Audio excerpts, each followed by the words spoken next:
ہماری یہاں بہت سارے بادشاہ گزرے، اورنگزیب رحمۃ اللہ علیہ نے دین اور شریعت کے لیے بہت کام کیا، بہت ساری کتابیں لکھی، وہ خود حافظ قرآن تھے۔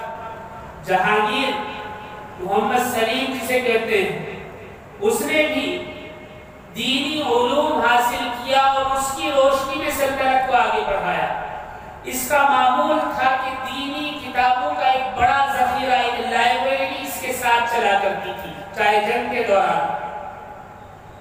شاہجہاں اس نے بھی علم دین حاصل کیا، کئی پاروں کا حافظ، جامع مسجد بنائی تو کہا کہ نبی کریم صلی اللہ علیہ وسلم افتتاح کریں گے، اور نبی کریم صلی اللہ علیہ وسلم نے خواب میں افتتاح فرمایا۔ سلطان التمش یہ بھی حافظ قرآن تھا۔ اسی طرح اور بہت سارے ہمارے یہاں بادشاہ گزرے تھے۔ یہ بات پرانی نہیں، آج بھی ممکن۔ طیب اردگان کے بارے میں آتا ہے، وہ خود کہتے ہیں، انہوں نے ایک کانفرنس کے دوران کہا کہ میں جب مکتب جایا کرتا تھا قرآن کریم پڑھنے کے لیے تو گھر کے باہر بیٹھے ہوئے بزرگ کہتے اس کی زندگی خراب کر رہے ہو۔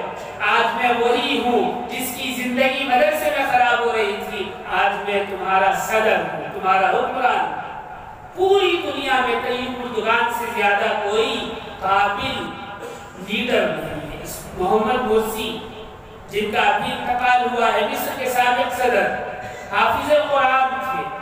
ان کے علم کی وجہ سے یہودیوں نے سازش میں ان کو ملوث کر کے جیل میں ڈال دیا۔ دوران سماعت ابھی پچھلے ہفتے ان کا انتقال ہو گیا، انتقال ہوا ہے یا شہید ہے پتہ نہیں، لیکن بہرحال ان کے علم کی وجہ سے حافظ قرآن تھے۔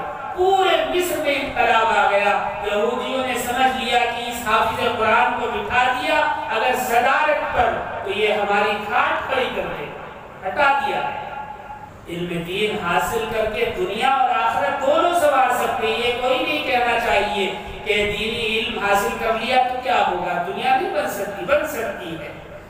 نبی کریم صلی اللہ علیہ وسلم کی حدیث ہے، دینی علم حاصل کرنے والے ان کے حق میں فرشتے، آسمان و زمین کی تمام مخلوق اور جنات، یہاں تک کہ چیونٹیاں اور پانی میں رہنے والی مچھلیاں بھی ان کے حق میں دعا کرتی